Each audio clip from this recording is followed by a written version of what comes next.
아멘. 이 시간 하나님께서 우리에게 주시는 말씀은 신약성경 339쪽 디모데전서 4장 14절로 16절 말씀, 세 절 말씀을 같이 봉독하겠습니다. 디모데전서 4장 14절, 내 속에 있는 은사, 같이 읽습니다. 시작. 내 속에 있는 은사 곧 장로의 해에서 안수받을 때에 예언을 통하여 받은 것을 가볍게 여기지 말며 이 모든 일에 전심전력하여 너의 성숙함을 모든 사람에게 나타나게 하라. 네가 네 자신과 가르침을 살펴 이 일을 계속하라. 이것을 행함으로 네 자신과 내게 듣는 자를 구원하리라. 아멘. 유대인의 지혜서인 탈무드에 보면 말의 영향력에 대해서 이렇게 말합니다. 입에서 나오는 말은 손이 없지만 손이 하는 일을 한다. 말은 사람을 죽일 뿐만 아니라 사람을 죽이는 선을 넘어선다. 왜냐하면 손은 가까이 있는 사람만 죽이지만 말은 멀리 있는 사람도 죽이기 때문이다. 말은 화살과 같지만 또 화살을 넘어선다. 왜냐하면 화살은 손으로 막을 수 있지만 말이 쏘아대는 무서운 살상력은 피할 수 없기 때문이다. 우리 예수님께서도 말의 중요성에 대해서 아주 분명히 말씀합니다. 마태복음 12장 36절에 보면요, 사람이 무슨 무익한 말을 하든지 심판날에 신문을 받을 것이다. 내 말로 의롭다함을 받고 내 말로 정죄함을 받으리라. 예수님은 우리가 말하는 것 자체가 심판의 기준이 된다고 분명히 선언하십니다. 잠언서가 말의 중요성에 대해서 반복하는 여러분 잘 알고 있지요. 사람은 입의 열매로 말미암아 복록에 족하다. 죽고 사는 것이 혀의 힘에 달렸다. 입과 혀를 지키는 자는 자기 영혼을 환난에서 보존하느니라. 자, 우리가 예수님을 믿고 있는데요, 예수님을 향한 우리의 신앙도 먼저 입으로 말로 고백하는 것으로 시작됩니다. 로마서 10장 10절에 보면 사람의 마음으로 믿어 의에 이르고 입으로 시인하여 구원에 이르느니라. 우리 입으로 예수님을 나의 주님으로 시인하는 것부터가 신앙의 첫 걸음입니다. 이 로마서가 기록될 당시 로마에서는요, 예수를 입에 떠올리기만 해도 죽어야 되는 그런 아주 핍박이 심한 시대였습니다. 그래서 그때 내가 예수를 나의 입으로 시인한다고 하는 것은요, 죽음을 각오하는 믿음이 없지 않고는 할 수 없는 일입니다. 사람이 매일 가장 많이 하는 것이 뭡니까? 숨을 쉬는 것이죠. 숨은 잠을 자는 동안까지도 계속 쉬어야 합니다. 그러면 깨어있는 동안에 제일 많이 하는 것은 뭐냐? 바로 말입니다. 우리의 신앙의 열매도 말로써 열매 맺을 수 있습니다. 신앙이 좋은 사람, 성숙한 신앙인은 말부터 달라지게 되어 있지요. 말이 친절해지고 말이 세련되어집니다. 여기서 세련되어진다는 것은 고급 언어를 쓴다는 게 아니라 경우에 따라 말을 잘 가려서 하는 것을 말합니다. 그래서 성숙한 신앙인은 함부로 말하지 않고 자기 주장만 내세우지 않고 자기가 하고 싶은 말 무조건 다 하지 않습니다. 듣는 사람에게 은혜가 되는 말을 하게 되죠. 한 번 입 밖으로 낸 말은 주워 담을 수도 없고 전부가 다 심판의 기준이 된다는 것을 우리는 잊지 말아야 합니다. 영어로 생각하는 뜻의 단어가 think잖아요. 우리가 말하기 전에 이 think, 생각을 먼저 해야 합니다. 뭘 생각해야 합니까? 먼저 이 think라는 그 철자를 통해서 보면 T, 이건 true입니다. 내 말이 진실한가? 이걸 생각해야 하고, 그 다음에 H는 helpful, 내 말이 다른 사람을 돕는 말인가? 이걸 생각해야 하고, 그 다음에 I는 important, 내 말이 정말 중요한 말인가? 그리고 K는 kind, 친절을 말하죠. 내 말이 상대방의 마음을 평안하게 해주는 친절한 말인가? 이걸 생각하라는 겁니다. 신앙은 살아계시는 인격체인 하나님과 관계이기 때문에 반드시 성장하고 성숙하게 되어 있습니다. 우리 하나님은 항상 살아계시고 어디에나 충만한 분이기 때문에 그 하나님을 믿는 신앙도 살아있는 신앙이 될 수밖에 없습니다. 살아있는 신앙의 증거가 뭐냐? 바로 신앙이 성장하고 성숙해진다는 것이죠. 사람은 태어나서 매일 성장해 갑니다. 젖만 먹다가 이유식을 먹고 밥을 먹게 되고 성장하면 단단한 고기도 먹게 됩니다. 신앙도 시간이 갈수록 더 성장하고 성숙해야 합니다. 항상 그 자리에 머물러 있다면 영적으로는 어린아이일 수밖에 없어요. 그래서 히브리서 6장에 보면 너희는 그리스도의 도의 초보를 버리고 완전한 대로 나아갈지니라고 권면합니다. 그리고 때가 오래되어 마땅히 선생도 되어야 할 사람인데 아직도 다른 사람에게 가르침을 받는 그런 처지에 있다면 그는 어린아이일 뿐이라고 그렇게 말씀을 하고 있죠. 성전 미문에 앉아서 평생 동안 남에게 구걸하며 살던 사람이 있었습니다. 태어날 때부터 지금까지 한 번도 일어나보지 못했어요. 걸어보지 못했습니다. 왜? 나면서부터 걷지 못하는 사람이기 때문에. 그러니 자기 스스로는 어디도 못 갑니다. 그래서 매일 사람들이 그를 성전 문 앞에 데려다 놓으면 거기서 성전을 출입하는 사람에게 구걸을 하며 지금까지 살아왔어요. 그날도 문 앞에서 구걸하던 중 기도하러 성전에 올라온 베드로 요한을 만납니다. 구걸하는 그에게 베드로가 말합니다. 은과 금은 내게 없거니와 내가 있는 것을 내게 주노니 나사렛 예수 그리스도의 이름으로 일어나 걸으라 하고 손을 잡아 일으키니 발과 발목에 힘이 생기고 일어나서 뛰어서서 걸으며 하나님께 나아가 성전으로 들어갑니다. 지금까지 한 번도 일어나지 못했던 그가 이제 일어난 것이고 걷고 뛰었던 겁니다. 그리고 하나님을 찬송하는 자리로 나아갑니다. 이제 그는 앉아서 구걸하는 자리에 머물러 있지 않아도 됩니다. 왜냐하면 스스로 일어날 수 있고 걷고 뛸 수 있게 되었기 때문이죠. 우리의 신앙도 그렇게 돼야 합니다. 항상 그 자리에 머물러 앉아만 있으면 안 된다는 거죠. 재작년이나 작년이나 올해도 다람쥐 쳇바퀴 돌리듯이 이대로가 좋사오니 나를 그냥 내버려 두소서하며 여전히 아니란 자리에 머물러 있다면 스스로 영적인 안전뱅이가 되는 것과 다른 바가 없습니다. 이제 우리는 일어나야 하고 걸어야 하고 뛰어야 합니다. 무엇을 향해서요? 하나님을 더 찬송하고 하나님께 더 큰 영광을 돌리기 위해서. 시간이 지날수록 점점 나태해지고 안일함에 빠지는 것이 아니라 시간이 지날수록 더 부지런해지고 더 열심히 해야 합니다. 신앙의 성숙은요, 내가 힘쓰고 노력하지 않으면 안 됩니다. 신앙의 성숙은 내가 해야 할 내 몫입니다. 누가 대신해 줄 수 없습니다.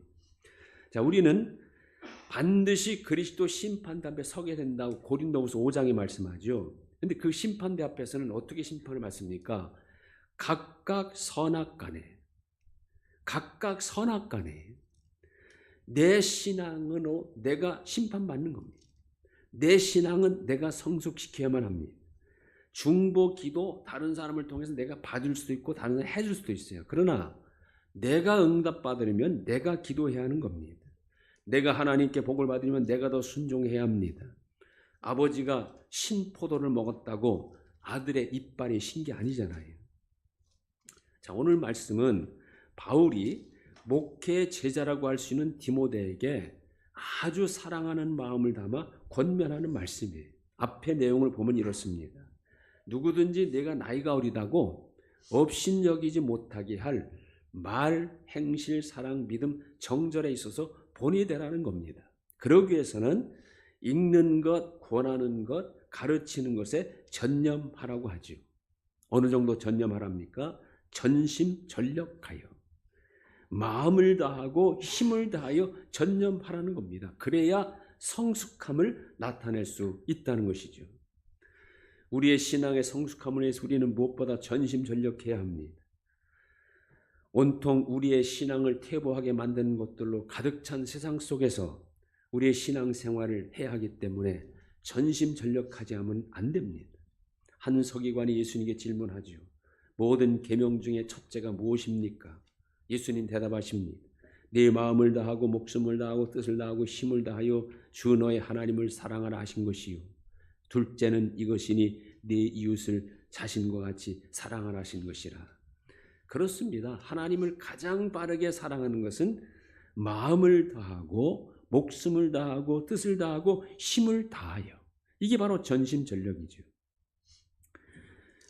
하나님을 향한 사랑, 하나님을 향한 신앙은 이렇게 해야 옳은 것이고 이것은 가장 큰 계명입니다.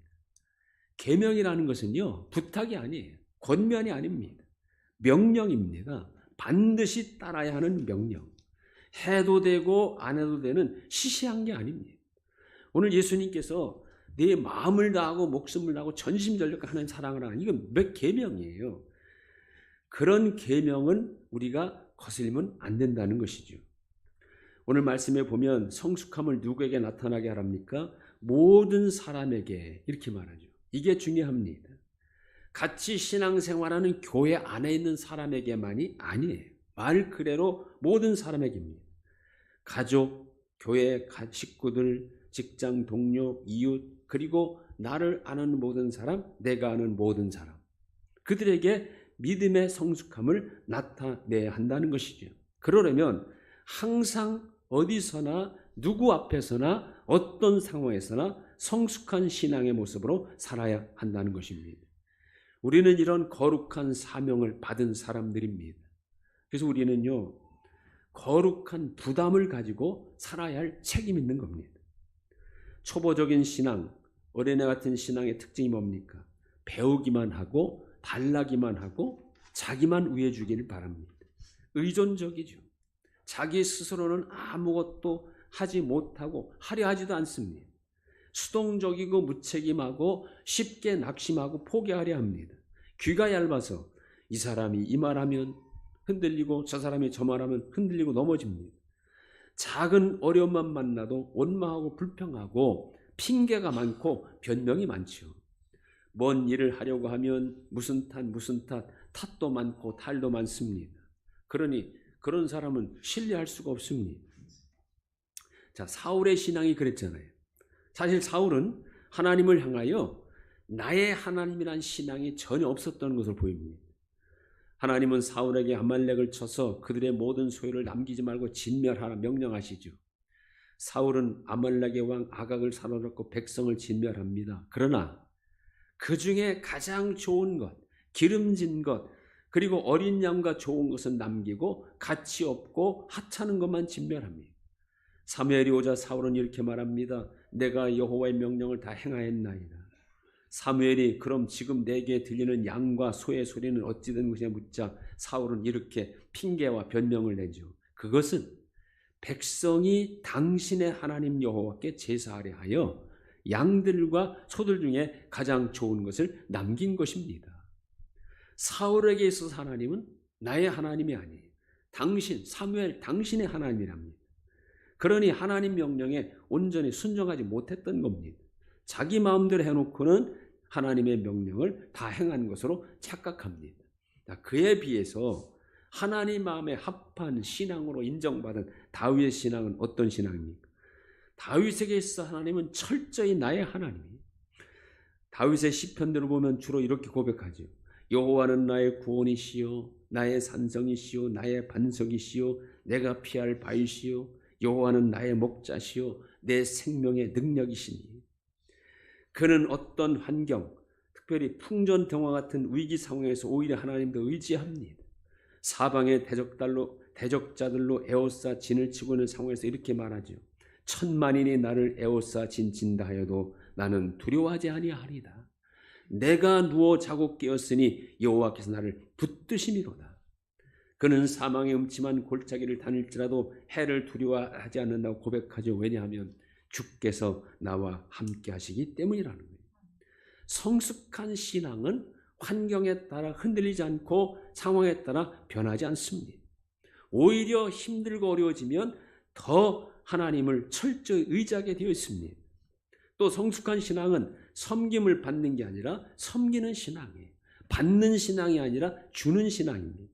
자기 신앙만을 지키는 것으로 만족하는 것이 아니라 다른 사람을 유익하게 하고 다른 사람에게 선한 영향력을 끼치는 신앙입니다. 요셉의 신앙이 그랬잖아요. 그는 졸지에 미워하는 형들에게 애굽의 종으로 팔려갑니다. 바로의 시위대장인 보디발 집에서 종의 신분으로 일하게 됩니다. 성경 어디에도 자기를 팔아먹은 형들을 향해 원망했다던가 자기를 그렇게 되도록 내버려둔 하나님을 원망했다는 기록이 없습니다. 오히려 성경은 여호와께서 그와 함께 하심으로 그가 형통한 자가 되었다. 그의 주인이 여호와께서 요셉과 함께 하심을 보았고 또 여호와께서 요셉의 범사에 형통하게 하심을 보았더라고 기록하고 있습니다. 그러자 주인은 요셉을 가정 총무로 삼고 자기 소유를 전부 다 요셉의 손에 위탁을 하죠. 그런데 요셉은 더 심각한 위기에 처합니다. 주인의 아내가 성적으로 요셉을 유혹하여 동침할 것을 청하였고 그것을 거절하자 그 여인은 요셉을 강간범으로 몰아 감옥으로 보냅니다. 이제 요셉은 죄수의 몸이 되어 감옥에 갇히게 됩니다. 어디에 억울함을 호소할 데도 없습니다.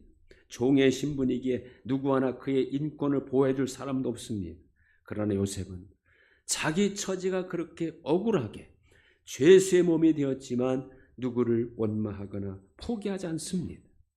무엇보다 그는 하나님을 향한 신앙이 흔들리지 않죠. 성경은 옥에 갇힌 상황의 요셉에 대해 이렇게 기록합니다. 요셉이 옥에 갇혔으나 여호와께서 요셉과 함께 하시고 그에게 인자를 더하사 간수장의 은혜를 받게 하시매 간수장은 그의 손에 맡긴 것을 무엇이든지 살펴보지 아니하였으니 이는 여호와께서 요셉과 함께 하심이라. 여호와께서 그를 범사에 형통하게 하셨더라. 억울한 상황 속에서 요셉은 더 책임 있게 일했고 더 하나님과 함께 했고 그 결과 하나님께서 그 어려운 상황, 억울한 상황을 형통케 바꿔주셨다는 겁니다. 이것이 바로 성숙한 신앙입니다. 내 형편, 내 처지, 내 환경이 어떻게 바뀐다 하더라도 하나님을 향한 신앙은 오히려 더 가까워지고 의지하는 신앙. 어떤 상황에서도 전심전력하여 하나님만 의지하고 하나님의 영광을 위하여 사는 신앙. 요셉은 그가 일하던 주인 보디발에게도 하나님이 함께 하심을 나타냈고 감옥의 간수장에게도 하나님이 그와 함께 하심을 그리고 형통케 하심을 보여주셔 나타냈던 겁니다. 오늘 말씀에 보면 성숙한 신앙을 더욱더 사람들에게 나타나게 하라고 권면하잖아요. 성숙한 신앙은 환경과 조건에 따라 흔들리지 않는 신앙입니다. 사람의 말에 따라 휩쓸리지 않고 위기에 오히려 하나님을 의지하고 하나님과도 함께하여 어려운 상황 속에서 하나님의 살아계심을 직접 체험하고 모든 사람에게 하나님의 능력을 나타내는 그런 신앙입니다. 성숙한 신앙은 끝까지 책임질 줄 아는 신앙입니다.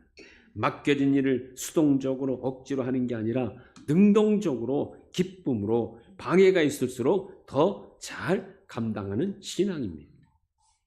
2025년은 시작부터 우리의 환경과 조건이 정말 불투명하고 불안합니다. 앞으로 우리 앞에 어떤 일이 날지 모릅니다. 그러나 그런 것 때문에 절대 흔들리지 말아야 합니다. 오히려 2025년 새해는 여러분 모두가 더욱 성숙함을 드러내는 그런 한 해가 되기를 축원합니다. 그러려면 모든 일에 특별히 하나님과 관계된 일에 전심전력해야 합니다. 그래서 내가 알고 있는 사람, 나를 아는 사람뿐만 아니라 교회 안과 밖에 있는 사람 모두에게 성숙한 신앙, 성숙한 인격을 드러내는 저와 여러분 될 수 있기를 주님의 이름으로 축원드립니다. 하나님 감사합니다. 2025년 불투명하고 불안한 가운데 시작했지만 그러면 그럴수록 우리의 신앙은 더 하나님과 친밀해지고 하나님을 더 의지하는 성숙한 신앙으로 나아가기를 원합니다. 그래서 우리의 모습을 통하여 우리가 아는 사람 또 나를 아는 모든 사람에게 우리의 성숙한 신앙을 온전히 나타낼 수 있는 저희 모두가 되게 하여 주옵소서. 때마다 우리의 모든 부족함과 연약함과 어려움을 하나님께서 반드시 선한 것으로 바꿔 주옵소서. 예수님의 이름으로 기도하옵나이다. 아멘. 우리 다 같이 일어나셔서 382장 1절 드리겠습니다.